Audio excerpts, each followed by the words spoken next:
मैं अपने दोस्तों के साथ फेमस लस्सी की दुकान पर बैठा था। हमने लस्सी का ऑर्डर दे दिया था। कुर्सियों पर बैठकर हम सभी यार दोस्त हंसी ठिठोली कर रहे थे। दुकानदार हमारा ऑर्डर तैयार कर रहा था। तभी वहाँ पर एक बूढ़ी औरत आकर खड़ी हो गई। कमज़ोर थी, चेहरे पर भूख साफ नज़र आ रही थी। आंखें चेहरे में अंदर घुसी हुई थी, लेकिन आंखों में पानी चमक रहा था। देखकर ही पता चल रहा था कि उनका गुजारा मांगकर चलता होगा। मैंने उन्हें देने के लिए अपनी जेब में हाथ डाला, लेकिन पता नहीं मुझे क्या सूझा कि मैंने अपने हाथ रोक लिए और उनसे पूछा, दादी आप लस्सी पिएंगी? मेरी ये बात सुनकर दादी कम और मेरे दोस्तों को ज़्यादा आश्चर्य हुआ, क्योंकि अगर मैं उन्हें पैसे देता तो 5 या 10 रुपए देता, लेकिन लस्सी तो 40 रुपए की थी।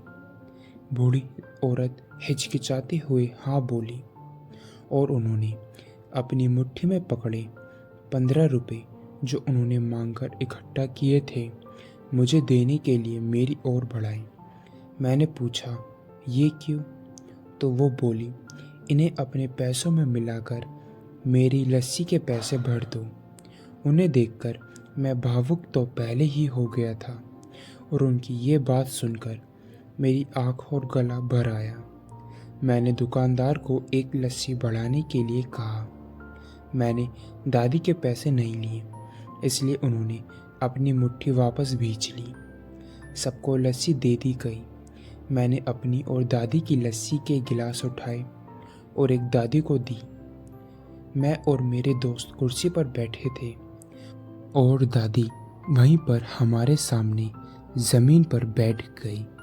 मैं अपने आप को लाचार और गरीब महसूस करने लगा, क्योंकि दुकानदार मेरे दोस्त और बाकी के ग्राहक कहीं कुछ बोल ना दें। इसलिए मैंने बेचारी भिखारी दादी को कुर्सी पर बैठने के लिए नहीं कहा। मैं घुटन महसूस करने लगा। मैं कुर्सी से उठा और दादी के पास ज़मीन पर बैठ गया।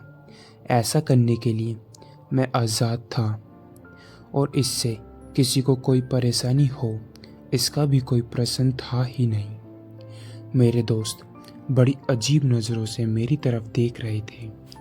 वो कुछ बोल पाते इससे पहले दुकानदार ने दादी को उठाया और कुर्सी पर बिठाया और मेरी तरफ मुस्कुराकर देखते हुए हाथ जोड़कर बोला, साहब ऊपर बैठिए। मेरी दुकान पर ग्राहक हज़ारों आते हैं।